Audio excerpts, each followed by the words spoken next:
जय श्री गणेश। आइए सुनते हैं गणेश भगवान की कथा। समतापुर नगर में मधुसूदन नाम का एक व्यक्ति रहता था। वह बहुत ही धनवान था। मधुसूदन का विवाह बलरामपुर नगर की एक सुंदर लड़की संगीता से हुआ।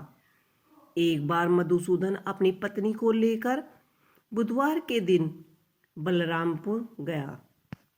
मधुसूदन ने अपनी पत्नी के माता पिता से संगीता को विदा करने के लिए कहा।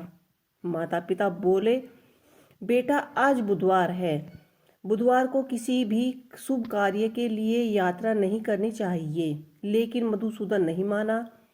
उसने ऐसा शुभ अशुभ की बातों को न मानते हुए कहा। दोनों ने बैलगाड़ी से यात्रा प्रारंभ कर दी। दो कोस की यात्रा के बाद ही उसकी गाड़ी का एक पहिया टूट गया। वहां से दोनों ने पैदल ही यात्रा की। रास्ते में संगीता को प्यास लगी। मधुसूदन उसे एक पेड़ के नीचे बैठाकर जल लेने के लिए चला गया।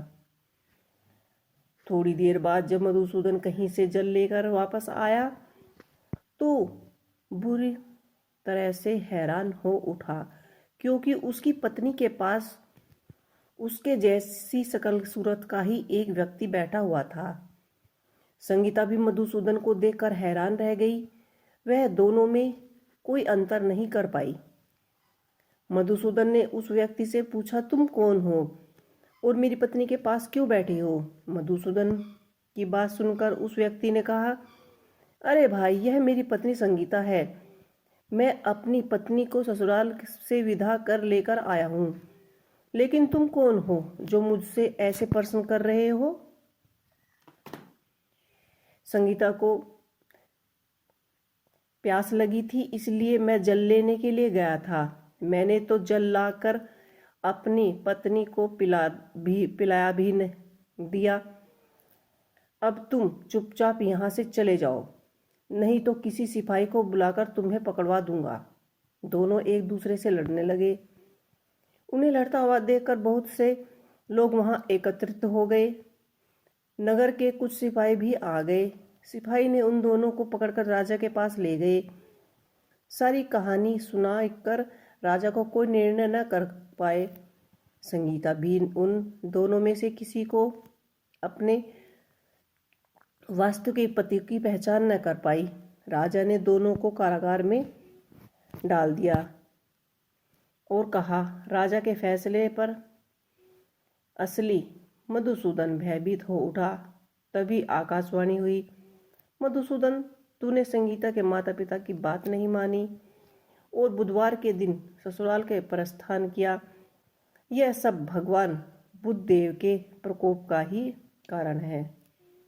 मधुसूदन ने भगवान बुद्धदेव से प्रार्थना की कि हे भगवान बुद्धदेव, मुझे क्षमा कर दीजिए। मुझसे बड़ी ही गलती हुई।